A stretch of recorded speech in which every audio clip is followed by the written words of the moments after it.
2, 3. Bismillahirrahmanirrahim. Assalamualaikum warahmatullahi wabarakatuh. Alhamdulillahirabbil alamin. Wassalatu wassalamu ala asyrafil anbiya'i wal mursalin wa ala alihi wa sahbihi ajma'in. Terima kasih kepada saudara pengerusi majlis yang saya hormati, barisan panel hakim yang arif lagi bijaksana, saudara penjaga masa yang cakna dengan randiknya, warga pendidikan bermisi, seterusnya warga intelektual penerus wawasan negara. Tampilnya putera generasi bervisi ini kerana ingin mengalunkan seuntai kalam madah terbilang, iaitu bulat air kerana pembentung, bulat manusia kerana muafakat. Menurut Kamus Dewan edisi keempat, bentung ialah sejenis buluh yang besar dan membentung ialah meletakkan paip untuk saliran air atau kumbahan. Manakala pembentung pula bermaksud orang atau alat untuk membentung. Eloklah sekiranya saya singkatkan sebahagian rahsia peribahasa Melayu ini sebagai pedoman rakyat Malaysia bagi mendepani cabaran revolusi industri 4.0 ini. Warga Dewan penerus wawasan. Pertama, nilai penerimaan dihayati, muafakat sejagat dikecapi. Dunia memperakui uniknya potret kejayaan Islam suatu ketika dahulu, dilakari warna-warni muafakat dalam kepelbagaian. Umat Islam ketika itu hidup seia sekata, ibarat seikat bagai sirih, seliang bagai tebu, serumpun bagai serai. Firman Allah dalam surah Ali Imran ayat 103. A'udzu billahi minasyaitonir rajim. Wa'tasimu bihablillahi jami'an wa la tafarraqu. Maksudnya, berpegang teguhlah pada tali Allah dan janganlah kamu bercerai-berai. Peristiwa hijrah ialah titik peralihan penyelamat insan dari kemuncak kefasadan, penindasan, fitnah, kezaliman dan perkauman sempit. Hasil kejayaan hijrah terbentuklah Piagam Madinah yang melahirkan masyarakat baharu yang merdeka, bebas, adil dan padu di bawah kepimpinan Nabi Muhammad SAW. Era gemilang ini bukanlah dimiliki secara mudah. Ia dicapai oleh para pejuang yang punya kualiti dalaman terlalu luar biasa kehebatannya. Ibrahnya, Muhajirin dan Ansar bersatu mengikat satu titik persefahaman. Bahkan kaum Yahudi dan Nasrani dijamin kesamarataan yang tiada taranya. Lantaran itulah prakasa merakyatkan prinsip penerimaan telah lama kita laksanakan demi menghargai sumbangan semua kaum. Sistem pendidikan pelbagai aliran kita perkasakan, bahasa ibunda dan agama lain tidak dipinggirkan dan setiap perayaan kaum kita raikan. Semua atas prinsip penerimaan yang menjadi acuan muafakat sejagat. Benarlah peribahasa Melayu ini bagai aur dengan tebing. Kedua-duanya saling memerlukan, umpama isi dan kuku yang sukar dipisahkan.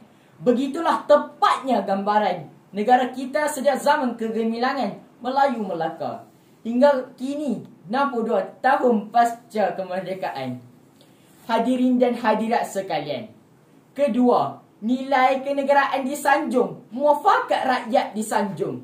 Dalam melakar kejayaan sesebuah negara, semangat patriotisme mampu melahirkan bangsa yang sanggup berputih tulang dan tidak rela berputih mata demi meletakkan kepentingan negara mengatasi segala-galanya.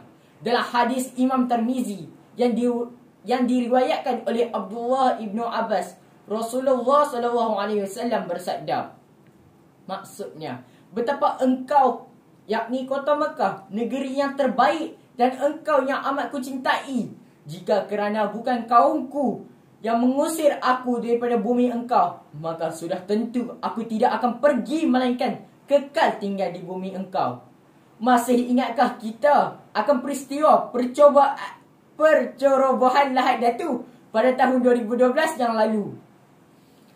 Pembunuhan kejam lagi tragik penceroboh terhadap anggota pasukan keselamatan negara kita. Suatu itu langsung tidak mematahkan semangat perjuangan mereka untuk menjaga perbatasan negara. Kematian mereka menjadi bukti bahawa kecintaan kepada negara demi teras kemakmuran anak bangsa wajarlah ditelani dan dihayati. Sesungguhnya tanggungjawab terhadap negara bukanlah digalas bahu mereka sahaja, bahkan menjadi sumpah setia rakyat Malaysia. Lantaran itulah penerapan prinsip kenegaraan dapat memupuk nilai muafakat bangsa dan memperkasa pribadi generasi muda. Begitu juga diterapkan subjek hubungan etnik serta tamadun Islam dan tamadun Asia supaya memberi kefahaman yang mendalam betapa pentingnya muafakat dalam kalangan rakyat. Jelaslah bahawa kecintaan kepada negara itu bukanlah sekadar ungkapan semata-mata, bahkan menjadi satu kewajipan yang diterjemahkan dalam bentuk pengorbanan, sumbangan dan apa jua tindakan. Hadirin dan hadirat sekalian, ketiga, keadilan sosial dinikmati, muafakat rakyat berkualiti. Dalam mengejar kemajuan nasib rakyat yang tidak boleh diabaikan, kerana apa gunanya segala bentuk pembangunan yang gah dan maju tetapi rakyat hidup dalam kesusahan. Maka prinsip keadilan sosial akan memungkinkan rezeki seperiuk nasi dan gulai sebelanga dapat kita kongsi bersama. Inilah yang ditegaskan oleh Allah Subhanahu Wa Taala kepada manusia dalam surah Al-Hajj ayat 7. A'udzu billahi minasyaitonir rajim. Kay la yakuna dulatan bainal aghniya'i minkum. Maksudnya, supaya harta itu jangan berdebar antara orang-orang kaya saja antara kamu. Daripada firman Allah, inilah Rasulullah SAW berpesan kepada Muaz bin Jabal ketika beliau diutuskan sebagai Gubernur Yaman. Antaranya ialah, ambillah sebahagian harta daripada golongan kaya dan serahkan kepada golongan miskin. Hadis riwayat Al-Bukhari. Hari ini, namakan saja daripada bantuan sara hidup rakyat, Skim Perlindungan Nasional B40 dan Dana Rumah Mampu Milik BNM 2019 membolehkan agihan ekonomi lebih sekata dalam memenuhi keperluan tanpa mengira bangsa. Inilah yang dinamakan muafakat dalam keadilan sosial. Terbuktilah keadilan sosial memangkinkan teras kemakmuran dan kemuafakatan yang menjamin peningkatan kualiti kehidupan rakyat Malaysia. Kesimpulannya, hadirin sekalian, di mana bumi dipijak, di situ langit dijunjung.